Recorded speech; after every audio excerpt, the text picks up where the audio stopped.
एक ताजिर बिजनेसमैन जो मवेशियों का, जानवरों की खरीदो फरोख्त का काम करता था, जैसे आजकल कैटल फार्म वगैरह के जरिए काम किया जाता है,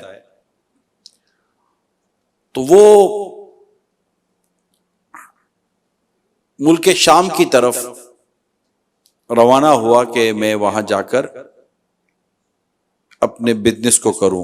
वहां गया और उसने मतलब कि जो उसका बिजनेस था वो किया और उसने अच्छे खासे जानवरों की लेन देन की और अच्छा खासा नफा लेकर, पैसे लेकर ये अपने शहर की तरफ वापस आ रहा था।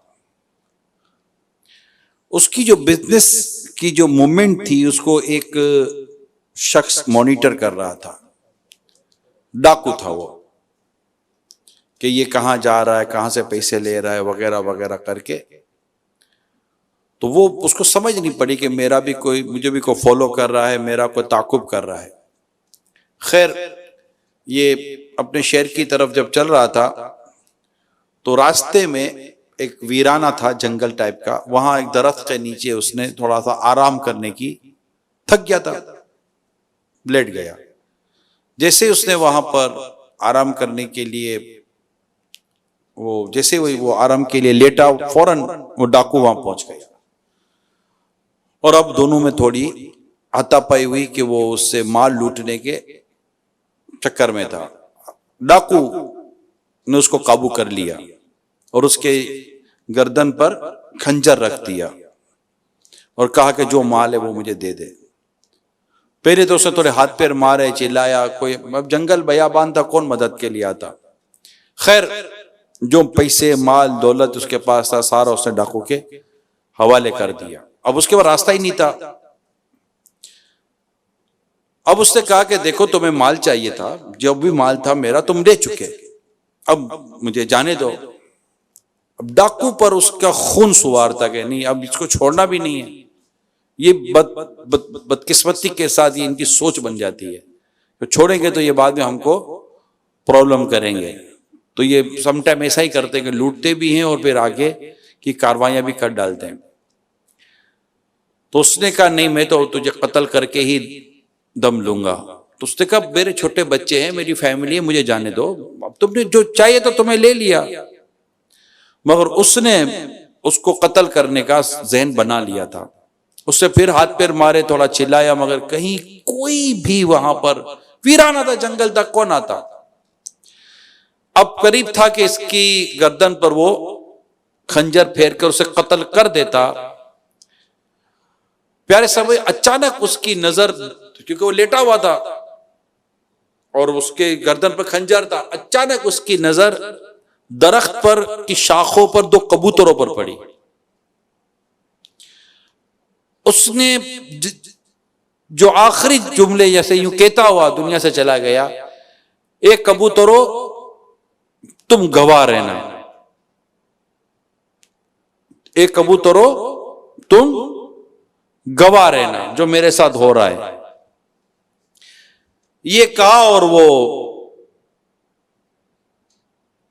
उसने उसकी गर्दन पर खंजर फेर दिया। अब डाकू था, इसने जो माल लूट के जा रहा था तो उसको बार बार हंसी आ रही थी डाकू को।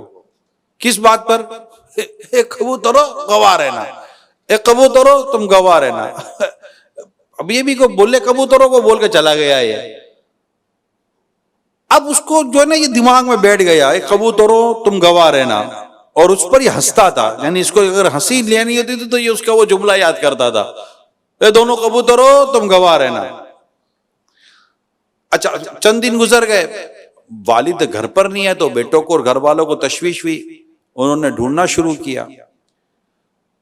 हलब पहुंचे, जहां पर ये तिजारत के लिए पहुंचे थे।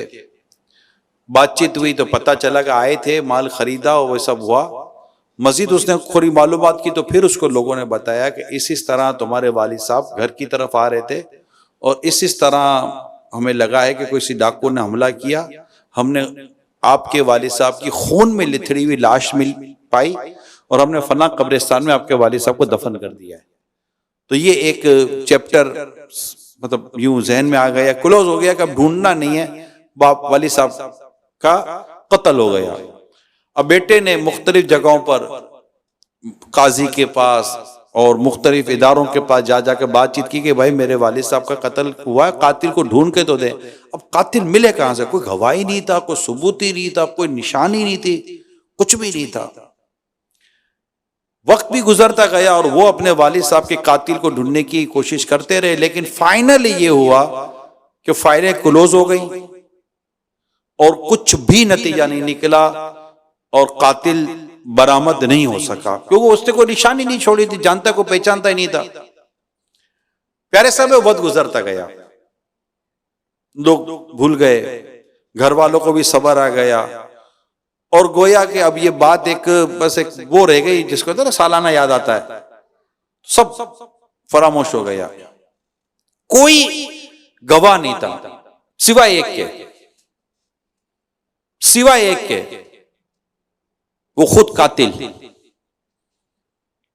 जिसको पता था कि मैंने काम किया है। अब ये कातिल का एक अजीब मामला ये हो गया कि ये हर थोड़े उसमें जब भी कहीं कबूतरों को देखता तो उसको फौरन मकतूल याद आ जाता जिसको कत्ल किया था। कबूतरों को देखता, कबूतरों दोनों गवाह रहना, कबूतरों दोनों गवाह रहना, वो मजाक उसने बनाया हुआ था। एक दिन इसके किसी रिश्तेदार खाता पीता आदमी था, उसने दावत की, लोग जमा हुए, शहर के बहुत सारे लोग जमा हुए, उसमें ये भी आ गया था जो कातिल था। दावत में आया तो सबके सामने बर्तन रखे गए, बर्तन के ऊपर एक कवर था कि वो उसके अंदर खाना था। जैसे ही उसके सामने बर्तन जो आया, उससे जैसे ही वो ढक्कन उठाया तो सामने दो भुने हुए कबूतर थे। जैसे ही वो दो कबूतर को देखता जोर से हंसा ना, सब जोर से हंसा, चारों तरफ जो लोग बैठे हुए थे उनको वो यार ये क्या हो गया, जोर से हंसा, कहा यहां भी आएगा तुम, कबूतरों तुम गवाह रहना। थे दोनों, वो दो कबूतरों का गोश्त था, तुम दोनों गवाह रहना। अब इसमें एक कहका लगाता रहा, कुदरती तौर पर ऐसा हुआ वो सब कुछ भूल गए कि मैं बैठा कहां हूं, और एक गैबी ताकत ने उसकी जबान पर सारे के सारा कत्ल का वाकया जारी करवा दिया। अब वो हंसता था और अपना सारा वो जंगल में जिस तरह उसने ताजिर को पकड़ा, कत्ल किया और उसका माल लूटा, और उसने जैसे कहा था कि तुम कबूतरों तुम दोनों गवाह रहना, ये सारा वाकया इसने बिल्कुल मिनो आइन एज इट इज उसने हंसते हंसते हंसते बयान कर दिया। और सारे के सारे जो घर में लोग बैठे थे हक्के बक्के रह गए, ये बोल क्या रहा आदमी। तो इत्तेफाक देखे जैसे ही उसने पूरा वाकया पूरा किया उसके होश ठिकाने आ गए, ये मैंने कर क्या दिया, मैंने तो खुद ही अपना इकबाल जुर्म कर लिया। अब तो शोर मच गया कि ये तो कातिल है। बात काजी तक गई, अदालतों तक गई, इसको गिरफ्तार किया गया, जिन्होंने सुना था वो गवाह को लाया गया, फिर इससे इन्वेस्टिगेशन की गई। तो इसको अब इसके पास आपको तो कोई रास्ता ही नहीं रहा कि ये बोलेगा हाँ मैंने सारा कत्ल किया है। आखिरकार इसको फांसी की सजा दे दी गई। जो भी हाकिम थे, काजी थे और जो पुलिस का अमला था, लोग थे, सब ने गवाही दी कि हमने भी गवाही दी, हमने भी गवाही दी, हमने भी गवाही दी। अब फांसी से एक दिन पहले मुजरिम से उसकी बीवी मिलने आई। वो बोली कि क्या हो गया था, तो आज तक जिंदगी का इतना अरसा गुजार दिया, तूने कभी किसी को ये बात की नहीं, हो क्या गया। वो बोलता है एक जबरदस्त कोई गैबी ताकत थी, कोई गैबी कुव्वत थी जिसने मेरी जबान को मेरे इरादे से बाहर कर दिया और मैं वो बोल पड़ा जो मुझे कभी नहीं बोलना चाहिए था। इसमें मेरी कोई वो नहीं थी और मैं मतलब कि वो, हालांकि मैं कसम खाया हुआ था कि ये किसी को मैं बात बयान नहीं करूंगा, लेकिन बस एक गैबी ताकत थी जिसने मेरी जबान को सल्ब कर लिया और मेरे इख्तियार से मेरी जबान निकल गई और उस पर वो जारी हो गया जो मेरी जबान पर कभी भी ना आता। खैर आखिरकार उसको फांसी हो गई, लोग जमा थे। किताबों में लिखा है प्यारे साहब भाइयों, जैसे उसको फांसी हुई और उसकी जब लाश लटकी, दो कबूतर उड़कर साकिन हालत में इसके सर पर आकर बैठ गए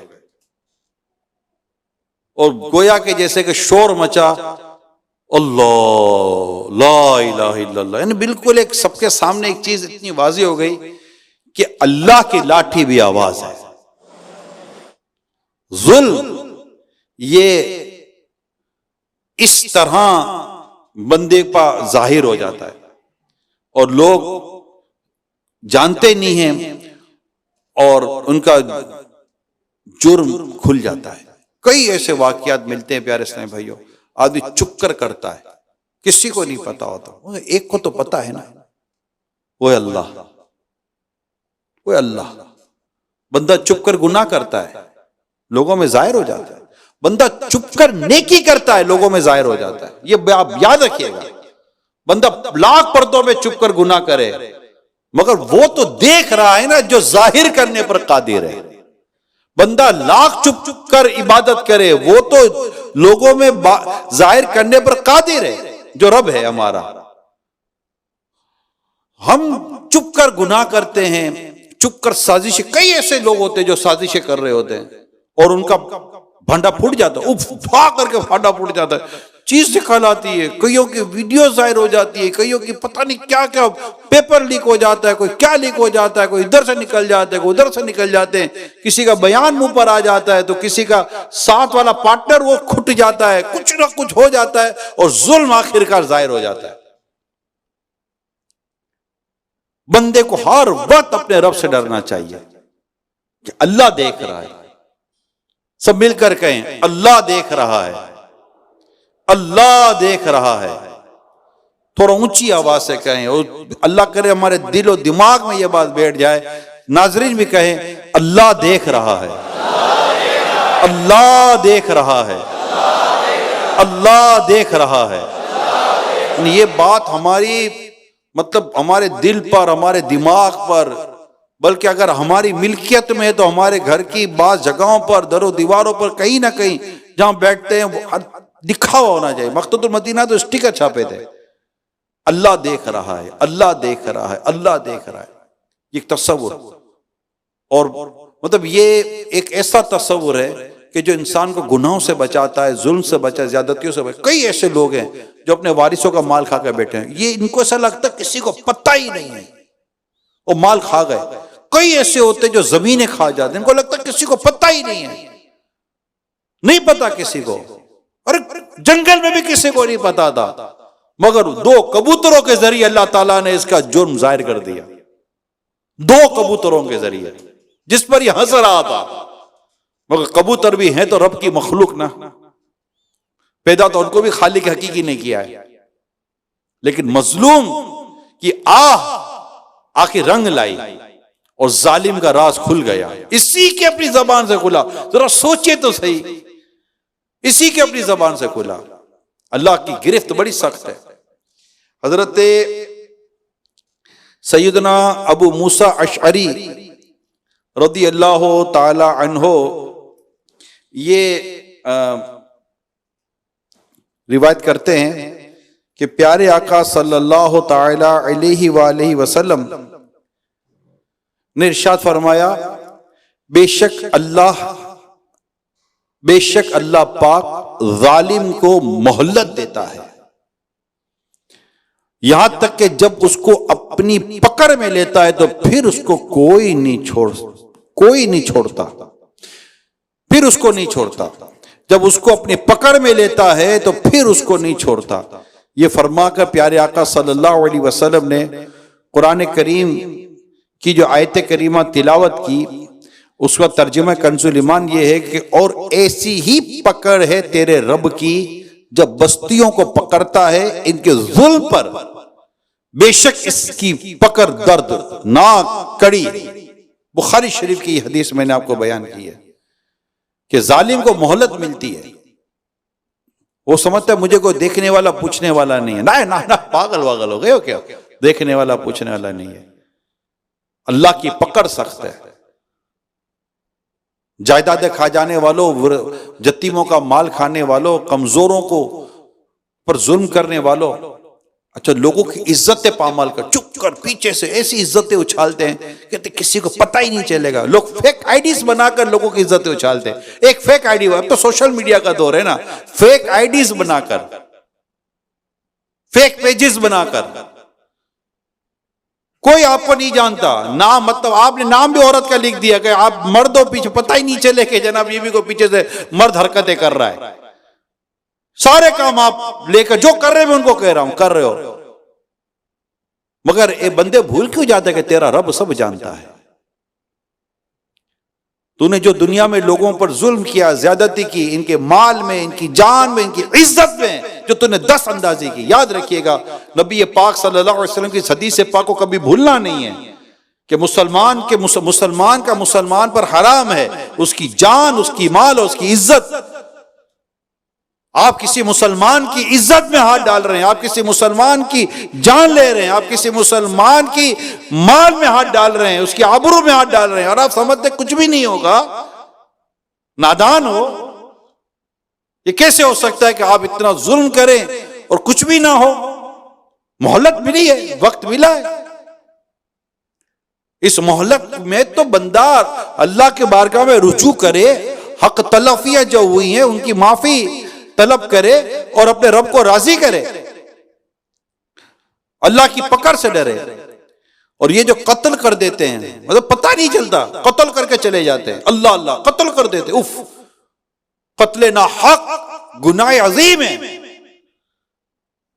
तिरमिज़ी शरीफ में है, हजरत सईदना अबू सईद खुदरी रज़ी अल्लाह तआला अन्हु हजरत अबू हुरैरा रज़ी अल्लाह तआला अन्हु से नकल करते हैं, अगर तमाम आसमान और जमीन वाले एक मुसलमान का खून करने में शरीक हो जाएं, तमाम आसमान और जमीन वाले एक मुसलमान का खून करने में शरीक हो जाएं, अल्लाह पाक उन सबों को मुंह के बल औंधा करके जहन्नम में डाल देगा, औंधा करके जहन्नम में डाल देगा। अल्लाह अल्लाह अल्लाह। हम जुल्म को कुछ हल्का ही मतलब माज़अल्लाह सुमा माज़अल्लाह, हमने जाना ही नहीं है कि जुल्म की किस कदर होलना किया है।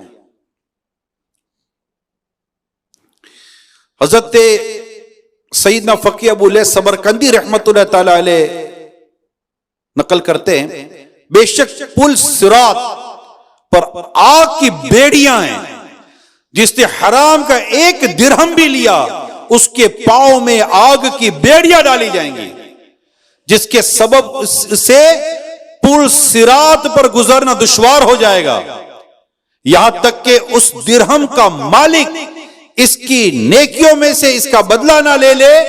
अगर इसके पास नेकियां नहीं होंगी तो वो उसके गुनाहों का बोझ भी उठाएगा और जहन्नम में गिर पड़ेगा। डकैतियां मारते हैं, लूट मार करते हैं, मोबाइल छीन लेता, आप बताओ कितने हजारों हजारों केसेस है मोबाइल छीनने के, पर्स छीन जाने के, घड़ी उतार कर ले जाते हैं, मोटरसाइकिल छीन लेते, कार छीन लेते हैं, औरतों की बालियां नोच कर चले जाते हैं, इनके हाथों से कंगन और चूड़ियां खींच कर चले जाते हैं, गन पॉइंट के ऊपर क्या क्या काम करते हैं, किडनैप करते हैं, बच्चों को उठा कर ले जाते हैं, बच्चियों को उठा कर ले जाते हैं, पर्चियां भेजते, भत्ते मांगते हैं, दुकानों पर फायर करके चले जाते हैं।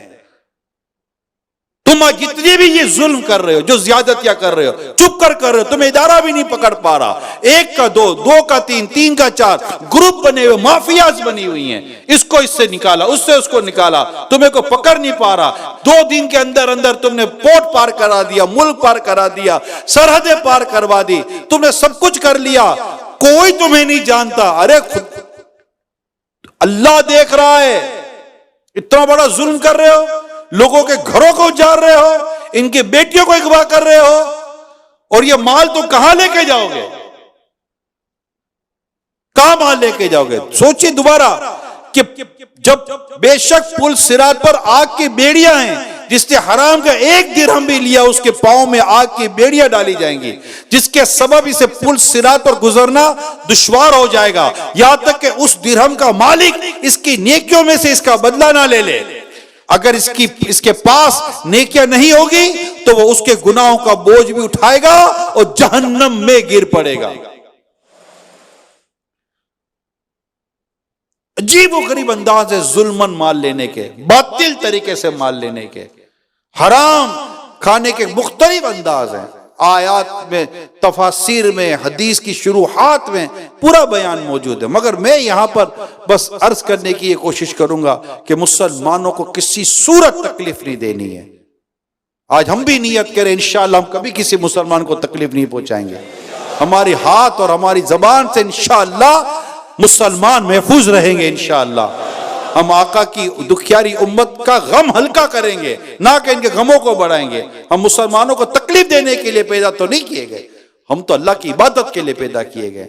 हम तो नेकी करेंगे, परहेजगारी इख्तियार करेंगे, तकलीफ नहीं पहुंचानी, याद रखिएगा। हजरत सैयदना यजीद बिन शजारा रहमतुल्लाह ताला अलैह फरमाते, जिस तरह समुंदर के किनारे होते हैं इसी तरह जहन्नम के भी किनारे हैं, जिनमें बख्ती ऊंटों जैसे सांप और खच्चरों जैसे बिच्छू रहते हैं। अहले जहन्नम जब अजाब में कमी के लिए फरियाद करेंगे, हुक्म होगा किनारों से बाहर निकलो, वो जो ही निकलेंगे तो वो सांप इन्हें होंठों और चेहरों से पकड़ लेंगे, इनकी खाल उतार लेंगे। वो लोग वहां से बचने के लिए आग की तरफ भागेंगे, फिर इन पर खुजली मुसल्लत कर दी जाएगी। वो इस कदर खुजाएंगे कि इनका गोश्त पोस्ट सब झड़ जाएगा और सिर्फ हड्डियां रह जाएंगी। पुकार पड़ेगी, ए फुला क्या तुझे तकलीफ हो रही है? वो कहेगा हां, तो कहा जाएगा ये उस तकलीफ का बदला है जो तू मोमिनों को दिया करता था। आज तो बिल्कुल परवाह नहीं, उसकी इज्जतें उछाल कर, उसकी गिबतें कर कर, उस पर ज्यादती करके, ना जाने तरह तरह से हम लोग मुसलमानों को तकलीफ पहुंचाने की कोशिशें कर, मतलब अच्छा फीलिंग भी नहीं है, मुस्कुराते हैं। उसको धोखा दे दिया तो मुस्कुराएंगे, जैसे बहुत बड़ा तीर मार दिया ना, चालाकी बता दे। ऐसी अक्ल जो मुसलमानों को नुकसान पहुंचाती हो, ऐसी सलाहियत जो मुसलमान को नुकसान पहुंचाती हो, ऐसी जबान जो मुसलमानों को नुकसान पहुंचाती हो, इसके अंजाम पर गौर करें। कितना सख्त अजाब बयान किया मैंने अभी आपको, खुजली, अल्लाह की पनाह। और फिर ये कहा जाएगा तकलीफ हो रही है, ये कहना कितना बड़ी बात है।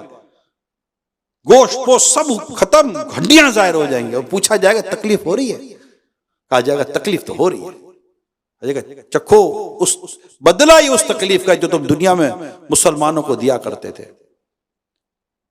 हम जबान से, आंख से, हाथ से, पांव से, दिमाग से, ना जाने किन किन जराए से मुसलमानों को तकलीफ पहुंचाने की वो करते रहते, तरह की मनसूबाबंदी करते रहते हैं। फ्रंट पे जो नजर आता है वो कुछ और होता है, पीछे दिमाग किसी और का चल रहा होता है। तुम लोग कहीं बैठ के साजिशें कर रहे होते हो, किसी की इज्जत उछालने पर साजिशें कर रहे होते हो, किसी को जलील करने पर साजिशें कर रहे होते हो, किसी का माल खाने पर साजिशें कर रहे होते हो, किसी की तिजोरी को साफ करने पर साजिशें कर रहे होते हो, क्या क्या प्लानिंग कर रहे होते हो, क्या क्या सपोर्ट कर रहे होते हो जालिमों को। कहां कैसे बचोगे? अल्लाह की पकड़ बड़ी सख्त है, जब वो पकड़ता है तो फिर कोई छुड़ा नहीं सकता।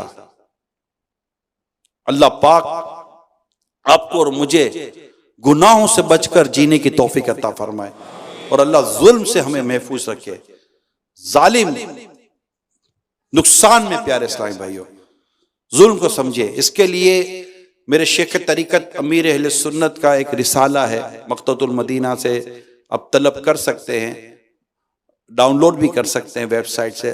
जुल्म का अंजाम, मैंने चंद चीजें उस रिसाले से बयान की हैं। जुल्म का अंजाम पढ़ें हम इसको, पैसे के ताल्लुक से, माल के ताल्लुक से, इज्जत के ताल्लुक से, किस किस तरह हम जुल्म कर हमसे जुल्म हो सकता है या हो जाता है। पढ़ेंगे तो पता चलेगा, ओ ये भी जुल्म था, ओ ये भी जुल्म था, जो पता ही नहीं था। फिर एक बहुत खूबसूरत बात है प्यारे समझने के लिए, हदीस पाक में मोमिन वो है जो अपने लिए पसंद करता है, अपने भाई के लिए वही पसंद करता है। इसको अपने पेशे नजर रखें। किसी के साथ कोई भी ऐसा बर्ताव आप कर रहे हैं, सुलूक कर रहे हैं, बस इस इरशाद पाक को अपने सामने रखें जो प्यारे आका सल्लल्लाहु अलैहि वसल्लम का इरशाद है, और अपने लिए सोचे यार मेरे साथ अगर कोई ये करता तो क्या मैं इसको पसंद करता? जवाब आपको मिल जाएगा यार। कौन पसंद करता है कि मुझे कोई गाली दे? कौन पसंद करता है कि मुझे कोई मिलावट का माल दे? कौन पसंद करता है कि यार मतलब कि मुझसे कोई रिश्वत ले? कौन पसंद करता है कि मतलब मेरा कोई नाहक कत्ल कर दे, मेरे बीवी बच्चों को तकलीफ पहुंचाए, मुझे धमकियां दे, मेरे साथ ये करे? जो भी चीजें जो आप अब सोचते जाए लिस्ट बन जाएगी। मोमिन वो है जो अपने लिए पसंद करता है, अपने भाई के लिए वही पसंद करता है। तो हम जो चीज अपने लिए पसंद करें, अपने मुसलमान भाइयों के लिए वही पसंद करें। जवाब लेना कोई दिक्कत, को इतनी मुश्किल इंशाल्लाह नहीं होगी हमको।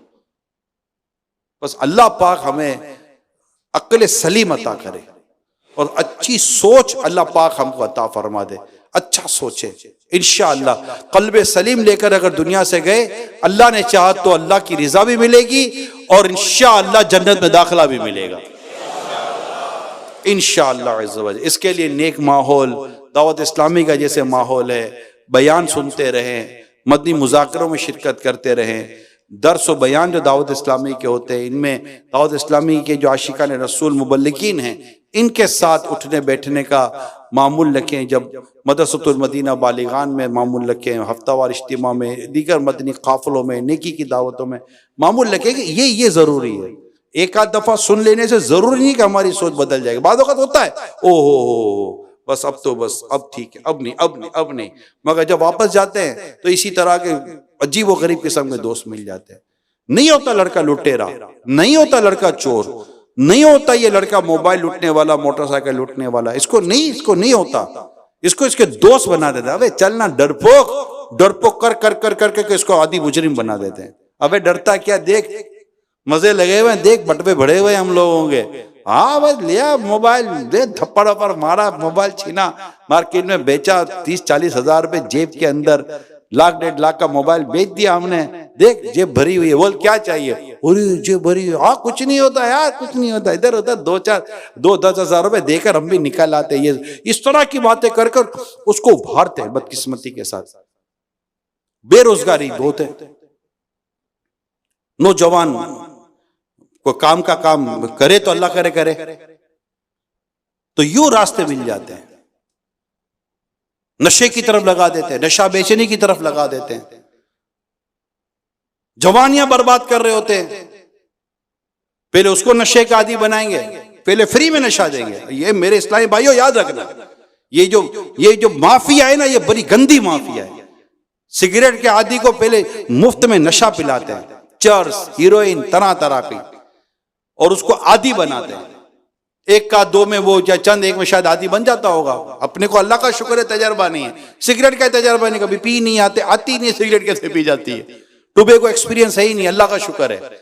मगर जो देख सुना है और पता चला है, मैं उसको सामने रखकर आपसे डिस्कस कर रहा हूं। अब वो आदी बन जाएगा, अब उसको बिगैर पैसे के मिलेगी नहीं। पैसे वो ला कर देगा, बात दे वो खत्म। अब उसको कस्टमर लाना पड़ेगा कि ठीक है तुझे देंगे, कस्टमर ला। अब वो दूसरों को नशे का आदी बनाएगा। यूं इन माफिया बदबख्तों की चेन चल रही होती है और माओ की जवान औलादों को नशे का आदी बना रहे होते हैं। इसलिए आपको बार बार हम दावत इस्लामी की इस प्लेटफॉर्म से कह रहे होते हैं, अमील सुन्नत फरमा रहे होते हैं, प्यारे इस्लामी भाइयों कहीं मत जाइए, दावत इस्लामी के दीनी माहौल में रहिए। माँ बाप परेशान हो जाते हैं प्यारे इस्लामी भाइयों। अल्लाह पाक हम सब की हिफाजत करे, हम सब का ईमान सलामत रखे, दुनिया और आखिरत की भलाई अल्लाह हमारा मुक़द्दर फरमाए। आमीन बिजाहिन नबी अमीन सल्लल्लाहु अलैहि